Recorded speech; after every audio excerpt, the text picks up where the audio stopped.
Désolé les gens, je suis concentré là car je suis en train de refaire mon top 5 des plus belles séries de l'histoire et Tales from the Loop que je viens de découvrir sur Prime pourrait en faire partie. Du coup faut que je recommence la liste, c'est un bordel. Coup de cœur de dingue pour cette série de science-fiction où c'est l'émotion qui prime pour une fois. Et c'est cool quand c'est l'émotion qui prime sur Prime.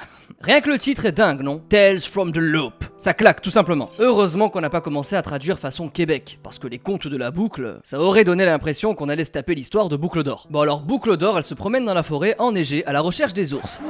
Non, je déconne. En gros, le principe de Tales from the Loop, c'est que chaque épisode explore la vie de personnes qui vivent à proximité du loop. Là, par exemple, c'est une petite fille qui cherche sa mère. Le loop est également connu sous le nom de Mercer Center for Experimental Physics. Et on est bien content de pas devoir le dire tout le temps parce que ça vient de me faire mal à la gorge.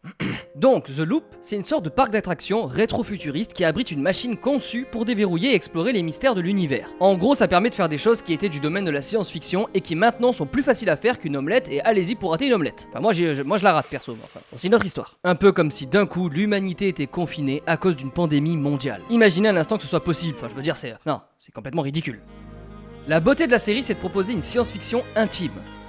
Ah attendez, non, pas intime comme ça. Chacun des 8 épisodes est centré sur un personnage distinct et peut se découvrir séparément des autres volets. Par exemple, t'as ce petit Einstein en doudoune là. Et autant te dire que t'as pas envie de le tester au ni oui ni non, ni aux échecs d'ailleurs. Vu que son grand-père, c'est le patron du loop. En revanche, lui il va tester un truc pour savoir combien de temps il va vivre. Ou alors il y a elle, qui fait une petite marche pépère, après que le réchauffement de la planète a recouvert complètement le casino de Trouville. Ah c'est con, elle sentait bien le 12 à la roulette. T'as aussi lui, qui entraîne sa fille pour son futur combat dans l'Octogone. En fait, elle est sourde et muette et il s'est rendu compte qu'il y avait plein de cambriolages près de chez lui. Tenez-vous prêts les montes en l'air. T'as aussi eux, qui avaient été refusés au casting de Titanic, et qui pourtant font très bien la scène où ils sont les rois du monde. Faut dire qu'ils cherchent à rendre leur amour éternel, alors forcément... Et puis t'as lui aussi, le gardien du loop, qui vient de rencontrer son double et qui est vraiment ému du coup.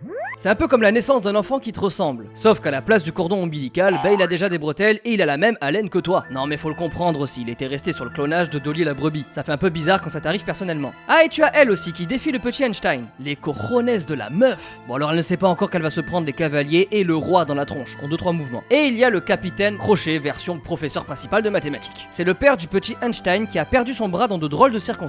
Et là il dit qu'Einstein Junior, il a beau avoir des grosses capacités, faut pas qu'il se relâche au second trimestre. Et que c'est pas sympa d'avoir balancé son stylo 4 couleurs sur le petit Enzo. Alors, et la prof de français elle est d'accord, car elle est un peu une love du capitaine Crochet. Mais Tales from the Loop c'est aussi des scènes complètement folles visuellement, d'une inventivité incroyable. Le projet part du désir de donner vie aux peintures numériques de l'artiste suédois Simon Stalenhag. Oui je sais, on dirait un nouveau meuble en kit, mais en fait c'est un peintre. En parlant meuble en kit, regardez juste cette scène là où la maison s'envole. Autant vous dire qu'on espère que les 3 petits cochons sont bien planqués au fond du placard, parce que le loup là, il va pouvoir les manger tout cru. Ou ici, dans cette scène tout simplement sortie d'un rêve. Sauf que moi quand je rêve, c'est vachement plus nul. Du genre l'autre jour je prenais le bus avec un inspecteur des impôts, il me parlait de son métier et c'était ça toute la nuit. Tales from the Loop est une série métaphysique avec quelques punchlines assez costaudes. Du genre le narrateur joué par Jonathan Pryce, qui en plus d'être le sosie du pape François est un acteur de ouf qu'on a pu voir dans Brazil ou Goth, incarne ici le rôle de Russ Willard, le directeur du centre physique expérimental. Enfin le dirlo du loop quoi. Et il nous pose un beau, quand on dit que quelque chose est impossible, je prouve que c'est possible.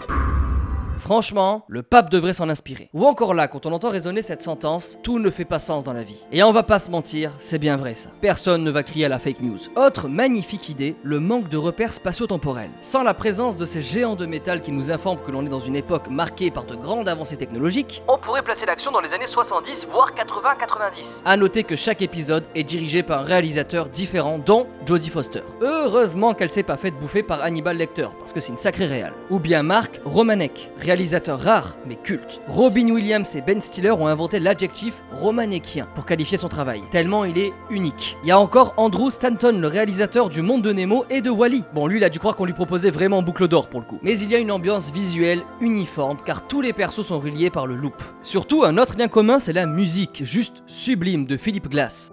Oh là là, je pourrais l'écouter des heures. Bah ok, je l'écoute depuis 6 heures, ça va. Bref, ce qui est sûr, c'est que Tales from the Loop est une série touchée par la grâce. Comme la France, en finale de la Coupe du Monde. Et plébiscitée par la critique. Et aussi qu'elle est seulement sur Prime Video. Tu vois, t'as aucune raison d'avoir peur.